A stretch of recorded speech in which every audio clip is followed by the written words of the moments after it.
Selamat malam, senang sekali saya Bagus Madisang menjumpai Anda kembali di Perempuan Bicara di malam hari ini selama 1 jam ke depan. Semoga semua dalam keadaan sehat walafiat. Nah, ini yang saya ironis sekali melihat ya, karena memang sangat sedih sekali. Pasti melihat video yang sedikit tadi kita berikan, nanti kita akan lebih panjang lagi.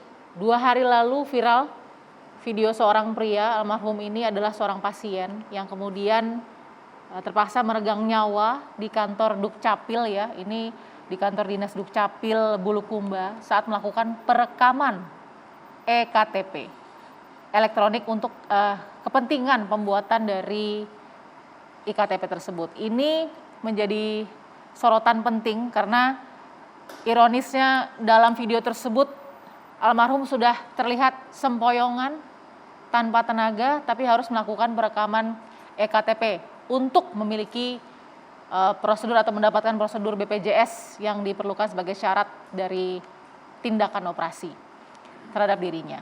Saya akan berbincang malam hari ini dengan beberapa narasumber yang kompeten dan mudah-mudahan bisa membuka perspektif dan memberikan solusi juga untuk kejadian seperti ini tidak terulang lagi di masa depan. Saya sudah bersama dengan Mbak Devi Rahmawati sebagai pengamat sosial. Selamat malam Mbak Devi. Selamat malam Mbak. Terima kasih ya sudah ada hadir di Perempuan Bicara. Kita juga sudah terhubung juga dengan Ibu Siti Fadila Supari, mantan Menteri Kesehatan Republik Indonesia kita. Ibu Siti Fadila, Assalamualaikum Ibu. Waalaikumsalam. Baik, kita juga sudah terhubung dengan Dr. Rismayanti Waris, Wadir Pelayanan Medik Penunjang Medik dan Keperawatan RS Sultan Daeng Raja. Assalamualaikum Dokter Risma. Waalaikumsalam warahmatullahi wabarakatuh. Dokter, terima kasih ya sudah menyempatkan ya dok ya. Mudah-mudahan kita dapat banyak jawaban nih yang kemudian mudah-mudahan bisa jadi solusi juga. Nanti kita juga akan berbincang dengan keluarga pasien meninggal yaitu Ibu Sri Suryaningsih yang akan bergabung dengan kita secara virtual juga. Tapi sebelum itu kita lihat dulu bagaimana kronologi sehingga kemudian seorang pasien ini bisa tidak terselamatkan nyawanya. Seorang warga meninggal dunia di kantor Dukcapil Bulukumba, Sulawesi Selatan saat mengurus IKTP untuk syarat pembuatan BPJS. Peristiwa ini ramai tersebar melalui video di media sosial. Di video tersebut, Amiluddin terlihat lemah sehingga keluarga dan petugas harus membantunya saat perekaman data.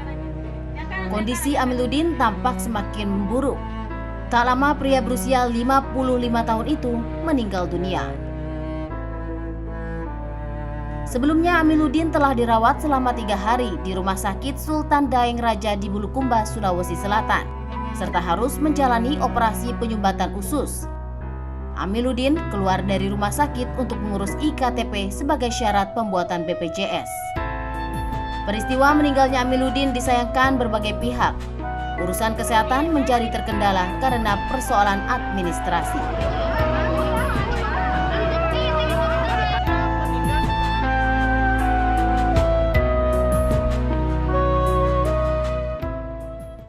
Oke, sebelum saya mau lihat satu-satu ya, step by step atau langkah demi langkah apa yang terjadi dalam kasus ini, saya mau sapa dulu Ibu Sri Suryaningsih sebagai keluarga almarhum Aminuddin.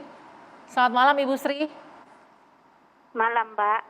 Ibu, pertama turut berduka cita ya Ibu Sri ya atas meninggalnya Aminuddin, almarhum Aminuddin ya Ibu ya. Mungkin bisa diinformasikan dulu hubungannya adalah dengan almarhum Aminuddin? Iya, saya sebagai iparnya Mbak. Sebagai saudara ipar ya? Iya. Baik. Ini bisa diceritakan dulu mungkin Mbak Sri ya atau Ibu Mbak Sri ya, saya boleh panggil Mbak Sri ya. Dirawat sejak kapan, keluhannya seperti apa dan diagnosanya bagaimana sebenarnya? Iya, langsung saja Mbak.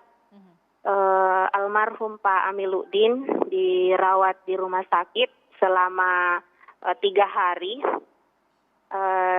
dan pada saat itu diagnosa dari dokter itu dokter mengatakan pada saat itu bahwa kondisi Pak Amiluddin ini sudah agak membaik Ya, kemudian pada saat itu juga saya ketemu dengan dokter di hari kami pas akan mengeluarkan pasien dari rumah sakit. Sempat kami ketemu dengan dokter. Pada saat itu saya bertanya ke dokter, "Dok, kira-kira bagaimana kondisi Pak Aminuddin dari hasil diagnosa dokter?" Terus dokter mengatakan Pak Aminuddin ini sakitnya tidak terlalu parah karena penyakitnya ini ada cairan di usus.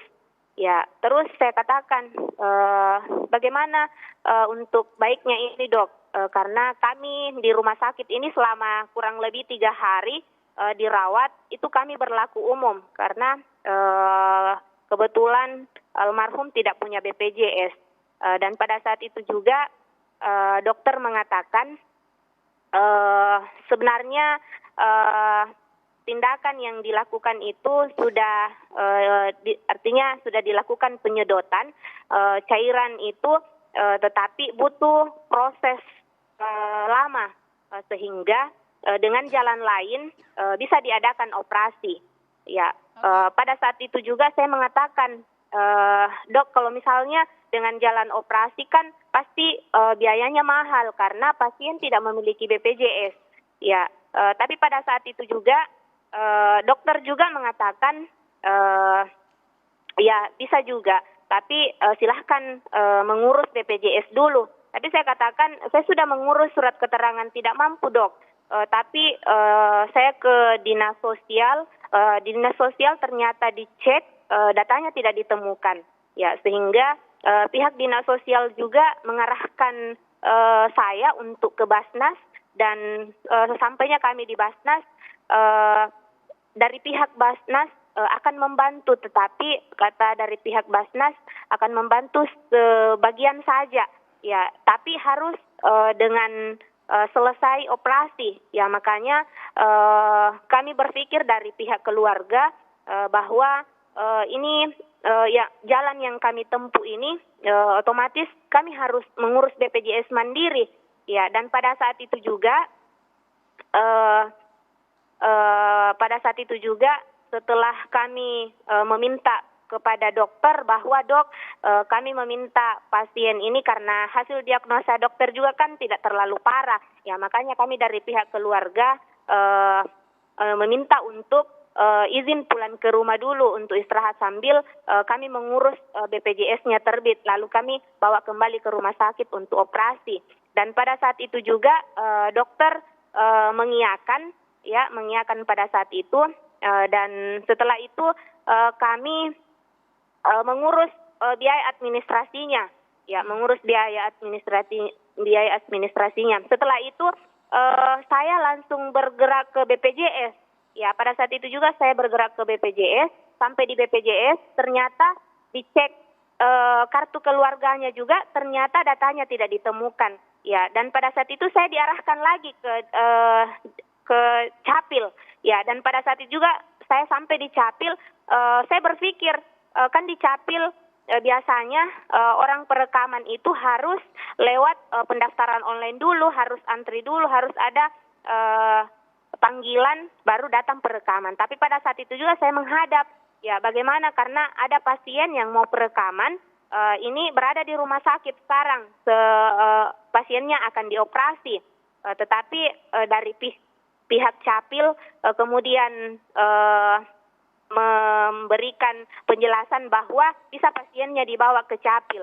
Dan pada saat itu juga kebetulan saya telepon kakak yang di rumah sakit kalau bisa dibawa ke Capil untuk perekaman. Dan pada saat itu juga kenapa kami langsung bawa ke Capil, karena kami pikir ketika kami kembali lagi ke kampung dan ke kota lagi, kan apalagi ini orang sakit, ya makanya karena kami berada di kota maka kami sekalian untuk melakukan perekaman. Dan pada saat itu juga waktu dikeluarkan dari rumah sakit, kondisi almarhum itu masih agak membaik, ya, sehingga kami kami bawa ke Capil dengan menggunakan angkot. Karena kebetulan pada saat itu kenapa kami pakai angkot, ya karena kebetulan ada keluarga sebenarnya dari kampung yang sementara mau jemput di rumah sakit, tapi karena waktu yang mepet, jangan sampai, kami berpikir jangan sampai Capil juga tutup, ya, sehingga kami berinisiatif untuk menggunakan angkutan kota menuju Capil,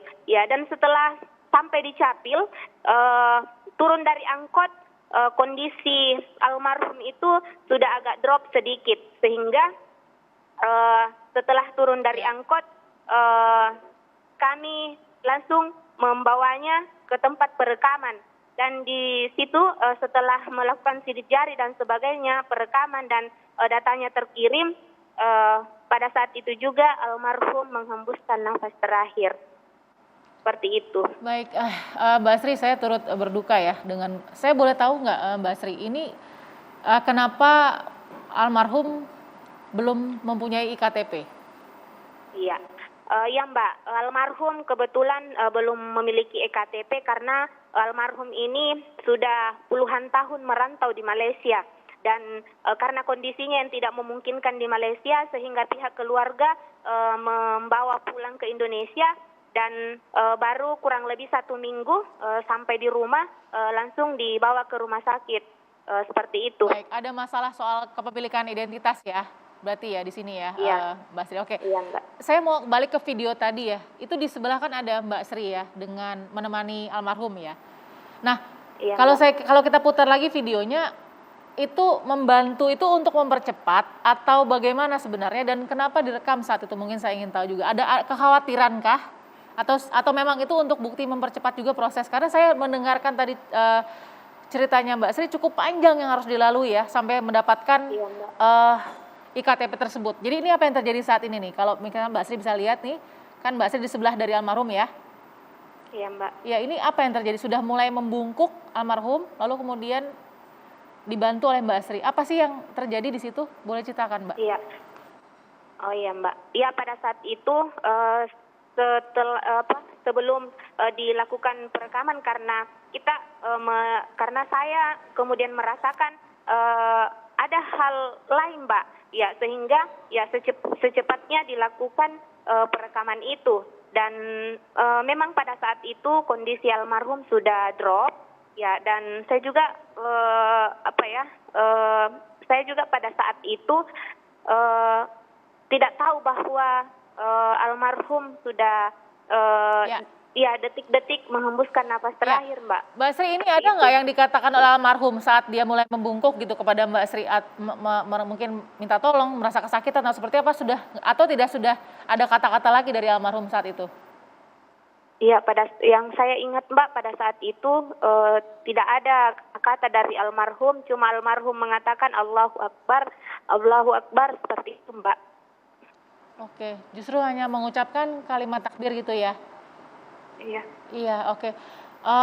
Keyakinan Mbak Sri membawa almarhum ya, saudara ipar untuk berangkat mengurus ini, itu berdasarkan apa? Hanya diagnosa bahwa dari rumah sakit boleh ini sudah membaik, atau seperti apa yang membuat Mbak Sri berani membawa almarhum keluar dari rumah sakit? Iya. Saya kemudian dengan pernyataan dari dokter Mbak yang mengatakan kondisi almarhum tidak parah, ya, sehingga kami dari pihak keluarga juga, ya, dan saat di rumah sakit juga almarhum sebenarnya kondisinya memang tidak drop Mbak. Makanya kami juga dari pihak keluarga sempat pada saat itu juga kami menanyakan ke almarhum, bisa Jaki, bagaimana kondisi tak? Terus dia mengatakan, baik-baik Ji. Jadi saya bilang, bagaimana? Tetap di sini atau kita kembali ke rumah istirahat.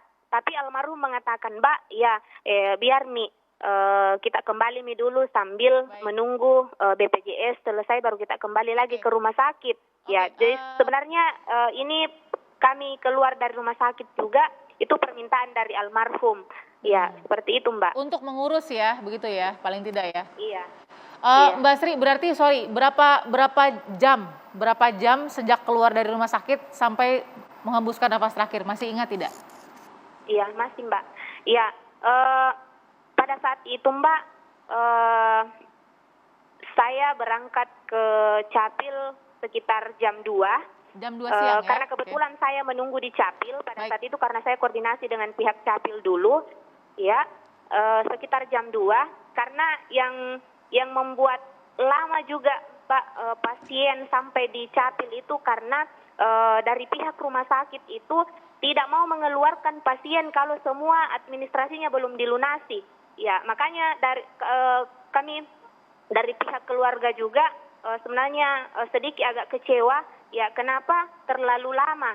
Artinya kami belum bisa dipersilahkan keluar ya dari rumah sakit kalau semua persyaratan, padahal ada kakak saya juga yang masih tinggal di rumah sakit karena kebetulan yang membawa ke rumah sakit itu ke Capil itu istri dari almarhum sendiri berdua. Ya, kebetulan ada kakak yang di rumah sakit yang masih tinggal di rumah sakit. Baik. Dan kami pada saat itu melobi ke pihak rumah sakit, bisa tidak pasien ini dibawa dulu ke sana karena saya tinggal di sini biar sebentar diselesaikan administrasinya, tapi tetap tidak mau. Ya, karena harus katanya dilunasi semua baru bisa keluar dari rumah sakit. Baik, seperti itu. Jadi saat itu juga beberapa jam saya menunggu di Capil, baru almarhum tiba di Capil, Mbak. Oke, berarti berapa jam prosesnya sampai bisa perekaman IKTP? Kurang lebih 1 jam lebih. Berapa? 1 jam. Kurang lebih 1 jam. Sampai mengembuskan nafas terakhir berapa jam? Mohon maaf, Mbak Sri. Kurang lebih 2 jam, Mbak. 2 jam. Baik, 2 jam ya. Ini menjadi pertanyaan besar juga nanti kepada pihak-pihak yang mungkin punya jawaban juga, karena bagaimana bisa mengeluarkan seorang pasien yang dikatakan baik bisa keluar begitu ya.